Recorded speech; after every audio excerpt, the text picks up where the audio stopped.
HarperCollins English Readers. Sparkling Cyanide by Agatha Christie. Text copyright Agatha Christie Limited 2017. Recording copyright HarperCollins Publishers 2017. Read by Gabrielle Glaister. Book 1. Rosemary.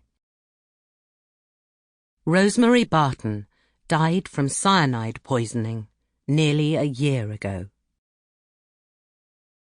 Chapter 1. Iris Marle.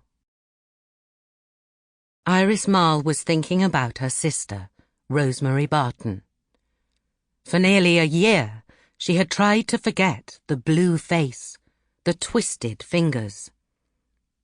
The difference between that and the lovely, happy Rosemary of the day before.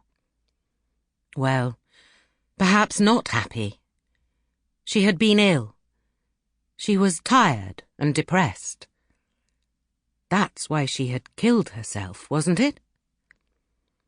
But last night Rosemary's husband, George Barton, had called her into his study and shown her those letters, and now she had to remember the past.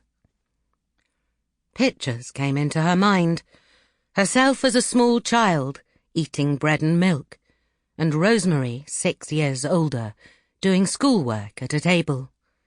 Rosemary going to boarding school and coming home for the holidays.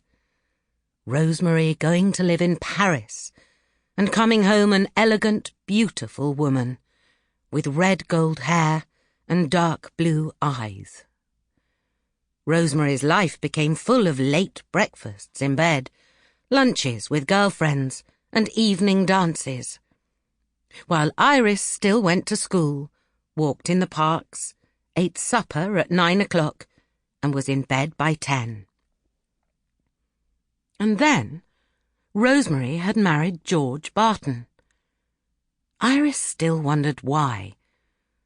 So many exciting young men had been taking her out, while George Barton was 15 years older than herself.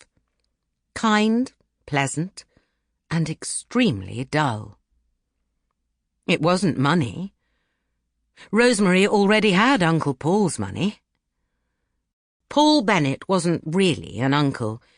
He had been in love with their mother, but she had chosen another, poorer man, Hector Marle.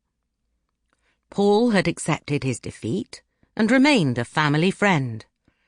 He had become known as Uncle Paul and was godfather to Rosemary. When he died, he left his entire fortune to his 13-year-old goddaughter. So why had the rich and beautiful Rosemary married boring George Barton? She hadn't loved him, but she had been happy with him and was very fond of him. A year later, Iris and Rosemary's mother, Viola Marle, had died.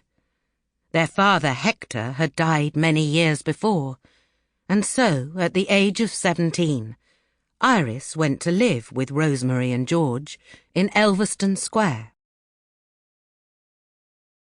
Iris had not seen much of her sister in those days.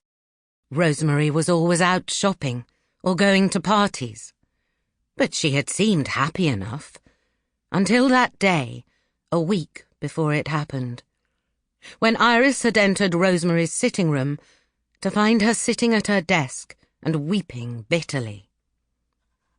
Iris had never seen Rosemary cry before. It frightened her, although Rosemary had been ill with influenza, and she knew that it could leave you depressed. "Rosemary, what's wrong?" she cried. Rosemary wiped her tear-stained face. "Nothing," she said angrily. Then she stood up and ran out of the room. Puzzled, Iris walked over to the table and saw her own name on a piece of paper. Rosemary had been writing to her. She read the note. "Darling Iris, there isn't any point in making a will because my money goes to you anyway. But I'd like some of my things to be given to particular people."